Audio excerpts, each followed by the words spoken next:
Hi everybody, this is Lavanya. Since that we are in the last week of the classes, we already know a lot about distributed systems, starting from what distributed systems are, its various architectural styles, and various communication coordination strategies. Today, let us discuss the most important aspect of distributed system, that is its security. Security is considered to be one of the most difficult principles because a single flaw in security can render all security measures to be useless. Today I'm choosing a paper from Security Management called Role Based Access Control in Retrospect. Let us now look at the contents of the paper. So, I selected a paper from our textbook Distributed Systems from Chapter 9 on Security under a topic Security Management. And this is a paper of role based access control in retrospect, cited on page number 563. RBAC was introduced in 90s. In 2010, it was estimated that over 50% of users at large organizations had at least some of their permissions managed via rules. In 2004, RBAC standard was officially approved by the ANSI. Since then, it gained a lot of attention from high-profile commercial vendors like the Microsoft, SE Linux, SAP. Let us now look at the basic idea of what RBAC is. RBAC basically restricts the access of the users based on their roles. Consider this to be an organization where different employees are assigned different roles. The roles could be anything like end users, administrators, or programmers. Each role has its own set of permissions that the user is assigned. It makes sure that an employee has access only to that information they need and prevents them from accessing information that doesn't pertain to them. Limiting access is particularly important for organizations that have many workers, employ contractors, or permit access to third parties like customers and vendors. Finally, companies that depend on RBAC are better able to secure their sensitive data. The aim of this paper is to review the experience after using RBAC in practice. This paper is structured into the following aspects: the basic features of this model, assumptions that are implicit to it, the claimed strengths of this model, and problems observed that limit the strengths.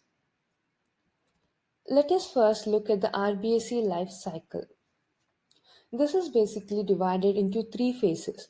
The first phase is role engineering, where, where the design of roles and the role structure takes place.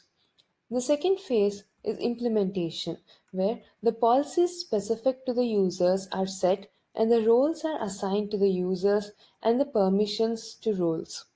The third phase is role management, which involves keeping the role structure and assignments up to date.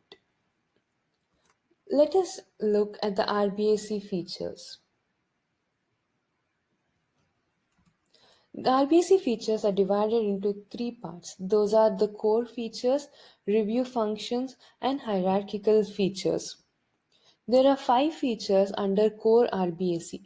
They are: permissions are assigned only to roles and never directly to users. There is a many to many relationship between users and roles as well as between roles and permissions. Users do not need to have all their roles always activated, and users can have more than one role activated at the same time.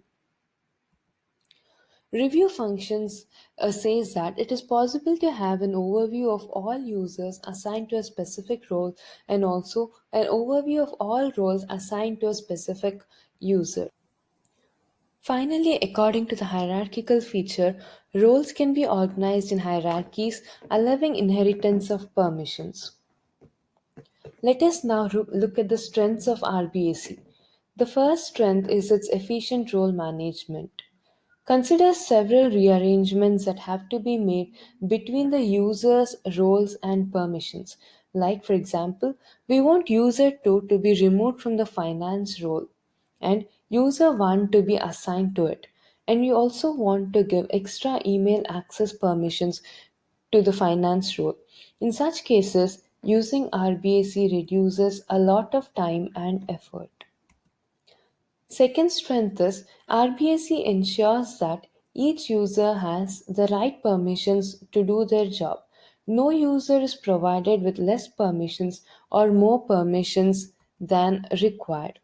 For example, the finance billing role has just the permissions to access user mails and billing system.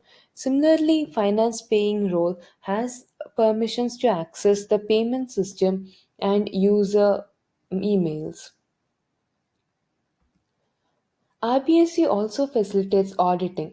It is a very convenient way to manage and document users' permissions since it provides visibility of all permissions that a user has by means of the roles assigned. Therefore, RBSC is effective to demonstrate compliance to security requirements established by regulations such as the HIPAA, Gramm-Leach-Bailey Act, and PCI DSS. Strength 4 is its ability to inherit permissions. Imagine a situation without role hierarchies, and a manager in the organization should be given the permissions of programmers. There are two ways of doing it. Either the manager role should be assigned to the permissions specific to the programmer, or the manager could be assigned the role of the programmer. Following either alternative may lead to increase in the number of assignments and could cause inconsistencies to occur. In contrast, RBAC organizes roles into hierarchies. No restrictions are imposed regarding the semantics of roles and permissions. This means that this RBAC model can be applied to applications as big as that of university where the roles could be the university's staff, students and the administrative staff. At the same time, it can be applied to small scale applications like databases where the roles can be fine grained to insert, delete and update. Now it is important to look at the assumptions that govern the strengths. First, the role of an employee are determined based on his responsibilities, duties, job functions, qualifications, and are never based on any individual attributes. The number of roles is much smaller than the number of users to the granted permissions. The role structure and the permissions associated generally remain stable. It's the user and assignment of roles that change. Finally, it is assumed that users' identity and permissions are known in advance.